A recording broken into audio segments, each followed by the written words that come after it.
Why, hello there, everybody. Thanks for clicking on this video and joining in on what is a continuing conversation. I know it's getting a little old even for me, but thank you for watching the videos and giving the thumbs up and leaving your comments behind. Some of you may have wondered where I've been the past couple of weeks or so. Well, with the Santa Fe Trail Rendezvous coming up real shortly, I've been busy my forge making products such as blanket pins out of brass, tomahawks, flint and steel, my snake strikers, which I've become readily known for. So I've been kind of busy doing that, and that's probably why I haven't gotten to answering your comments underneath my previous video. But as most of you know that have been following this channel, you'll come to realize that over the winter months I've been making different types of gunpowder. I've been experimenting with different types of water, my groundwater distilled, different puck sizes. Now I just want to interject something right here. This is my 2-inch pucking die. Now I understand where everybody's coming from when they talk about getting real dense gunpowder. The denser the gunpowder, the better it's going to shoot, and I understand that, but bear in mind too that before we get to playing this game, I'm still only using a 12-ton jack, and I don't see any reason to go beyond that. Just simply because whether you get hit with a round ball with loosely dense gunpowder or tightly compacted gunpowder, you're just as dead. It's all about shot placement, okay? But I do want to answer a question for myself through these series of tests, okay? Now I understand that if you're using a 2-inch pucking die and your piston in your bottle jack is about this size, and you're trying to push that pucking die or create the density you need through something that's smaller in circumference than this is, yeah, you're going to get less dense gunpowder on the outer edges, because as it works, your piston's coming down and you're flaring out the pressure in the bottom of your die. So I can understand how that would work. But for me, when I'm using the headspace of a full 2 inches going into a 2-inch, I'm of the mind, I could be wrong, but I'm of the mind that the amount of pressure that's exerted is still coming straight down, because the headspace is the size, and especially the way I work my bottle jack, I'm basically going up and then I'm turning all that pressure down. I could be wrong. Time will tell. I may have to be eating a little bit of crow. But as of right now, I'm of the mind that because of the way I do it, I'm exerting pressure straight down into that 2-inch pucking die. So I've made some gunpowder with the 2-inch pucking die, 1 5/16 inch, and obviously with the 1-inch pucking die. And the only way that something like that can be seen best is through a chronograph. So I'll be shooting these through the chronograph. But what I'm not going to do is I'm not going to tell you what powder is what until the very, very, very end. My game plan is to weigh the very first powder charge in my scale, and I'm going to try to keep I shouldn't say try, but I'm going to keep everything at 80 grains. So I will weigh 80 grains, and the reason I'm doing that is because I recognize, whether others do or not, I recognize the value of the specific gravities in your charcoal, okay? So that's why I'm going to do that. If you have a heavier charcoal, such as maple, then your puck is going to naturally weigh a little bit more because of the specific gravity. Okay, so I will weigh the first charge at 80 grains, I'll settle it, and then top it off. And then every other charge after that, with that specific gunpowder, will just be put into my measuring device, settled, and everything else will be shot through the chronograph. I will record, and I'll tell everybody what that number is, but I'm not going to tell you the gunpowder was made with an 1 5/16 pucking die or my 2-inch, or whether the water is my groundwater distilled or not. I will shoot all of these, so I'll take 5 shots, and then at the end of everything, I'll sit down and I'll give you all the specifics of what the gunpowder actually was. Okay, whether it was pucked with the 2-inch, city water, or anything like that. So we're going to kind of play a game as we go along through all of this. Now, with that being said, I think that's all I want to say about that. And it's going to take a little bit of time because I'm waiting for the weather to get a little bit better. It's kind of breezy again today, and for me it's annoying to even watch me put these videos into the editing program and have to deal with the obtrusive wind coming across the microphone. And no, I'm not going to buy a remote microphone. There's no need to do that. I can wait till I get conducive weather. So during the early springs, when the daytime temperatures are getting into the mid 70s, low 80s, I usually put my gunpowder in the dashboard of my truck to dry. During the winter months, yeah, here comes the breeze, it's typical. During the winter months, I actually use a dehydrator. But I'm going to shoot this with a temp gauge just so you guys can see just how hot it does get on this dashboard. There's the pan, 162 degrees. Let me see if I can't shoot the puck. 159. Let me see if I can get this in the shade so we can see the red dot. 159, 156. The pan itself, 143. Of course, it's in the shade and it's cooling off real quick. 137. Puck's 157. So, I think we can readily agree this gunpowder dries out PDQ, dashboard of my truck. Okay.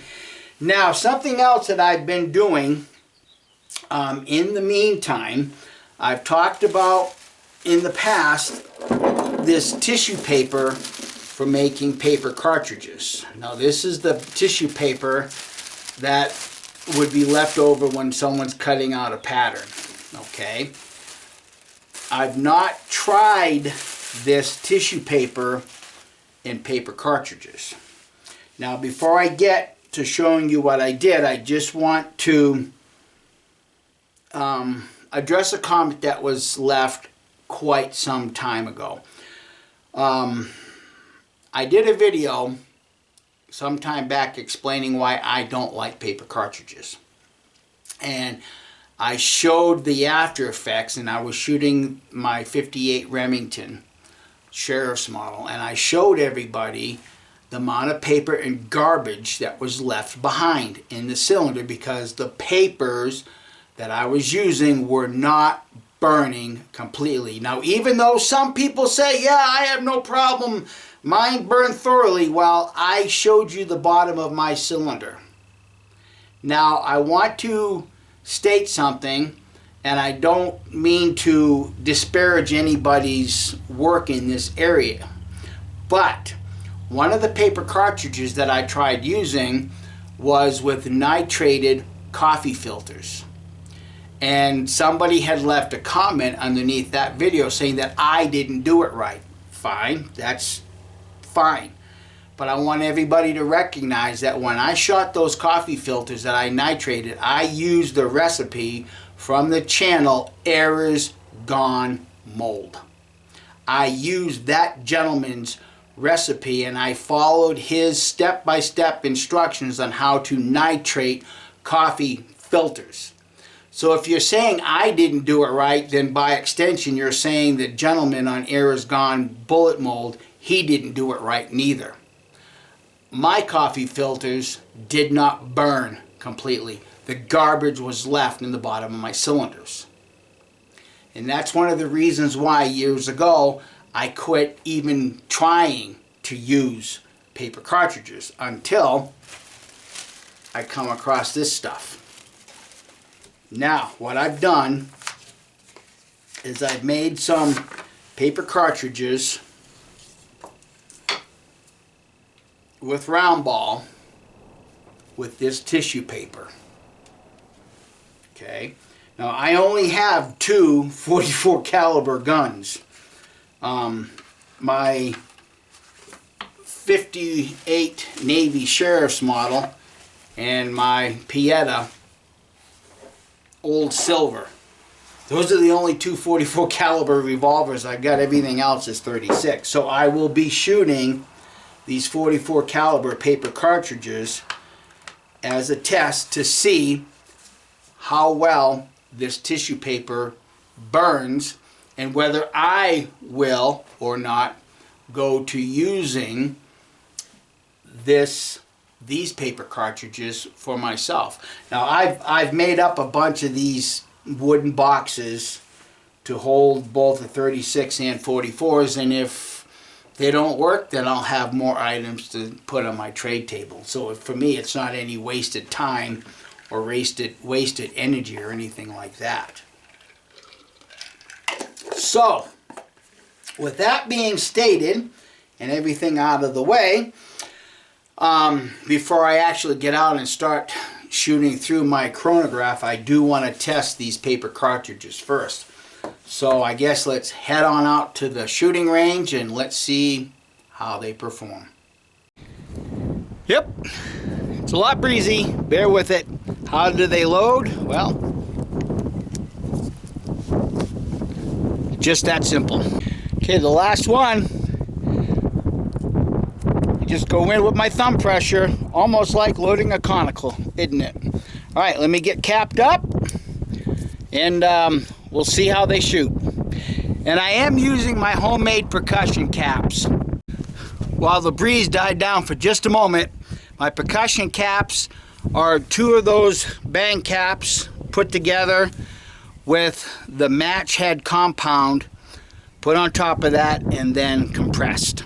And just another quick note, these cones are the cones that I slick shotted myself. In the previous video, we've seen that at least for the time being, the slick shots had issues shooting off these homemade percussion caps with the match head. So let me get my ears on, my eye protection, and we'll see if these 6 paper cartridges go off okay. Nope.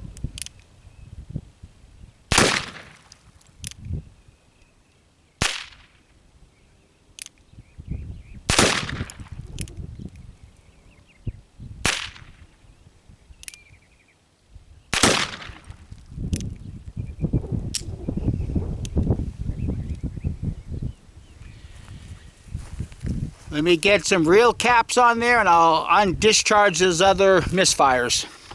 Well, that's disappointing, obviously. Let me get these other 3 discharged using factory caps, and then I'll take the cylinder out and we'll look down the cylinder.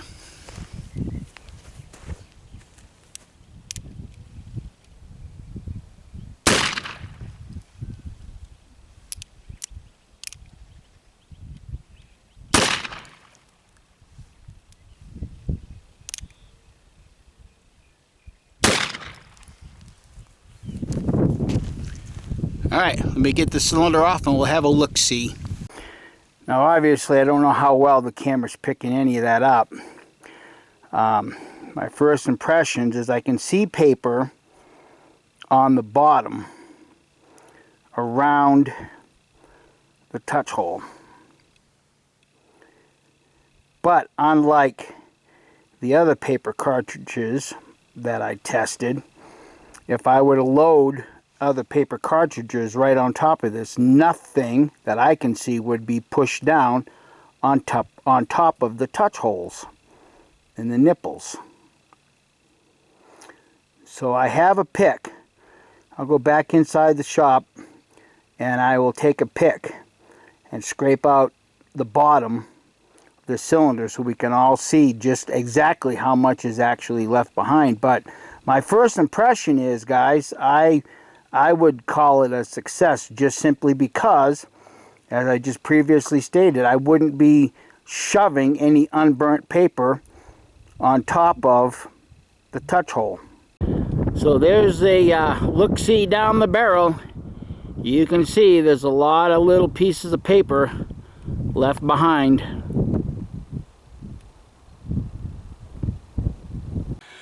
Okay, before I dig out the bottom, I'm going to just take a moment or two to answer another question. In the previous video, when I was testing those caps with the match head component, somebody had asked if my match head component got damp. Well, I would say no, just simply because I keep it in a small jar and I keep one of those silicone packs.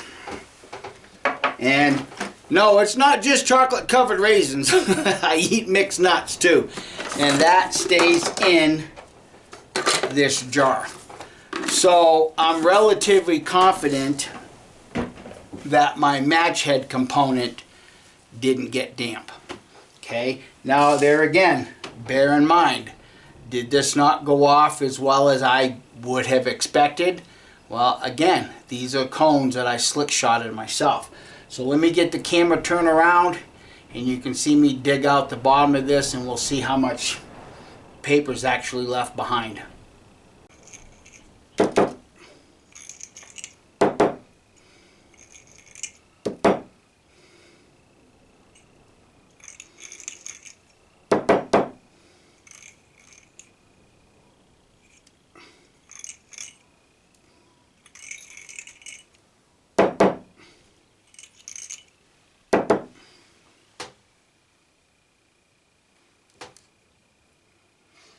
Okay, looking at the bottom of the cylinder in the light that I have right here, right now, it's cleaned out. And as you can see, just that tiny amount of paper was left behind. And let me get my tweezers here. And what's left behind is just basically that bottom cap that would go around the mandrel, and I'm wondering if it's just not the glue that basically inhibited this burning all the way through. I dug out one. Here's a remnants of 2, 3, 4. So 2 of the cylinders completely disintegrated the paper. So for me, that's encouraging. Again, I wonder if it's the glue that prevented it from burning all the way through. But will I use these? Well, obviously I'm going to do a little bit more testing, but as of right now, this result is encouraging. My percussion cap result, not so much. Obviously, when I get this into the editing program, I'll see how much I flinched, and or if I can note a lot of that fire coming through the cones that I slick shotted instead of going right into and on top of that main charge. And as you already have noted, there was a huge hesitation in the main charge going off. So anyhow, friends, thanks for watching this video, and I hope that you'll take the time to watch the progression of the gunpowders that I will be testing through my chronograph to see whether 2-inch pucking die really makes that much of a difference compared to a 1-inch pucking die, or the waters that are used in making these gunpowders. So we'll catch you in the next video. Thanks for watching, and don't forget to share this with your bestest of buds. Bye.